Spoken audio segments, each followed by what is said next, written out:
Сәлем достар, сіздермен Аниме KZ арнасы. Осы видеода Сиқырлы шайқас анимесінің 4-ші фильмін қысқаша айтып беретін боламын. Арнаға тіркеліп, лайк қойып, ыңғайланып отырып алған болсаңыздар, мен видеомды бастаймын. Анименің басында Годжо Саторудың билік басындағылармен сөйлесуінен басталады. Олар екі американцты бір шкафқа тығып өлтірген бала туралы әңгіме қозғап отырады. Годжо Сатору ол баланың күшті екенін және өзі бағаласа, оның өте мықты балаға айналатынын айтады. Ал Юта болса өзінің бойындағы қарғысын басқаларға көмектесетініне қуанады. Осылайша біз Токиолық сиқырлы академияның бірінші курс студенттерімен танысамыз. Олар Ютаны әлсіз әлі анжалақ бала деп есептейді. Кейіннен Годжо Сатору оны кабинетке шақырған кезде оның қарғысы олардан екі есе мықты екенін түсінеді. Басында олар оны өздеріне берілген сынақ деп есептейді және оған қарсы шабуылға көшеді. Кейіннен Ютаның қорғаушы қарғысы Рика пайда болып, олардың бір жерлерін айырып тастайды. Осылайша Ютаның сыныптастарымен таныстығы басталады. Рика деген кім? Рика деген Ютаның бала кезден бірге өскен құрбысы. Бірақ ол жол апаттан қайтыс болып, Ютаның бойына қарғыс болып сақталып қалады. Кейіннен Годжо Сатору қарғысты енді үйреніп жатқан Ютаны дұрыстап таныстырып, барлығын бірге топтастырады. Кейіннен бізді олармен дәлізде толығымен таныстырып кетеді. Бұл Маки, Зенин әулетінің бишарасы деп есептеледі. Кейін бізде Панда, ол бізде қарғысталған қуыршақ. Одан кейін бізде Инумаки қарғыс сөздерді қолданады. Кейіннен оларды алғашқы тапсырмаларына жібереді. Бізде ең алғаш Юта мен Маки. Олар оқушылары жоғала бастаған мектепке қарғыстарды жою үшін жалданады.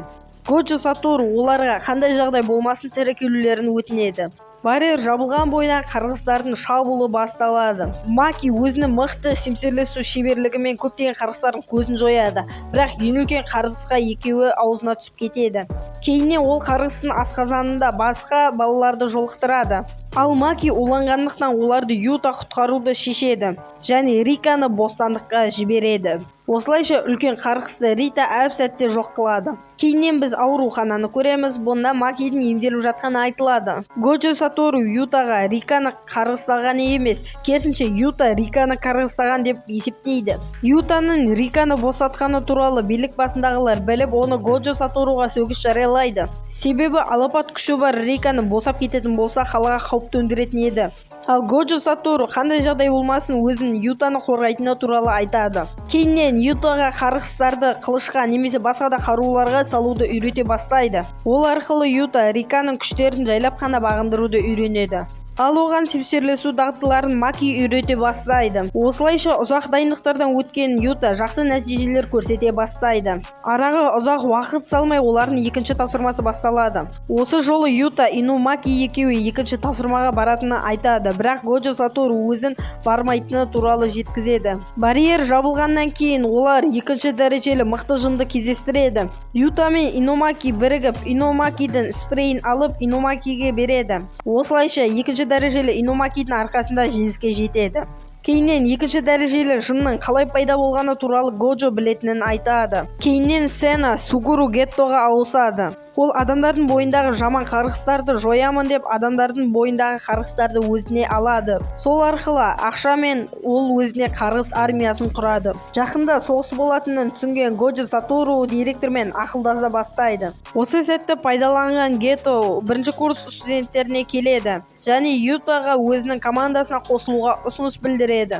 Бірақ Юта өзінің достарын жамандаған адаммен бірге бара алмайтыны айтады. Годжо Сатору мен директорге қарсы шайқас тиімді емес екенін түсінген Гетто жақында соғыс екенін ескертіп, өз жөндерімен кете береді. Геттоның бұл соғысты болдыру мақсаты ол Ютаның бойындағы Рика қарғысына қызықты. Ол қарғыс арқылы әлемдегі барлық адамдарды жойып жіберіп, тек қана сиқыршылар өмір сүруді қалады.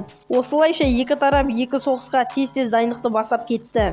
Токиоға әртүрлі елдерден көптеген бірінші, екінші дәрежелі сиқыршылар шақыртылды. Ал Юта бұдан бейхабар еді. Ол әлі студенттік интернатта жатқан еді.